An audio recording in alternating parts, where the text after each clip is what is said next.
గురుగారు, ఈ తొలి ఏకాదశి అనేది నిన్న ఆల్రెడీ మీరు చెప్పారు. అయినా కూడా ఈ శుభదినాన ఎవరు ఎలాంటి పనులు చేస్తే వాళ్ళకి ఇంకా మంచి జరుగుతుంది అనేది చెప్పండి గురుగారు.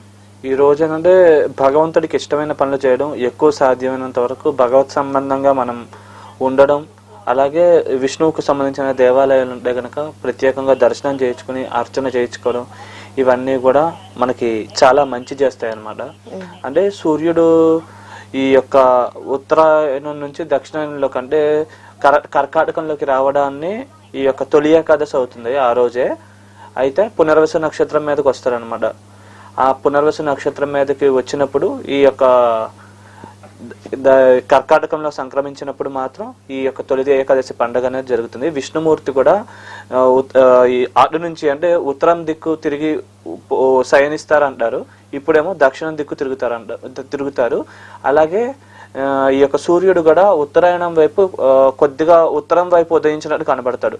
దక్షిణాయనంలో ఏమో దక్షిణాయనం వైపు వచ్చినట్టు కనబడతాడు అనమాట.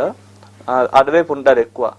అలాగే ఏంటంటే ఏమైనా ఈ రోజు తొలి పండగ కాబట్టి ఏమైనా మనం సాధ్యమైనంత వరకు ఉపవాసాలు అంటే భగవంతుడికి దగ్గరగా ఉండడం, సాధ్యమైనంత వరకు సాత్వికమైన ఆహారం తీసుకోవడం, సాత్వికమైన పనులు చేయడం, ఇలా మనం గడిపితే కనుక మనది ఏమన్నా పాపాలు, దోషాలు, కర్మకు సంబంధించిన ఏవైనా ఉంటే కనుక అవన్నీ తొలగిపోయి మనం ఉన్నత స్థాయికి చేరుకోవడానికి ఇలాంటి సమయాలు బాగా ఉపయోగించుకోగలిగితే ఏంటంటే పండగ రోజులు కాబట్టి చాలా మంచి జరిగే అవకాశాలు చాలా ఎక్కువగా ఉన్నాయన్నమాట. ఓకేనండి. సో జనరల్ గా పండుగలప్పుడు మనం భగవంతుడిని విశేషంగా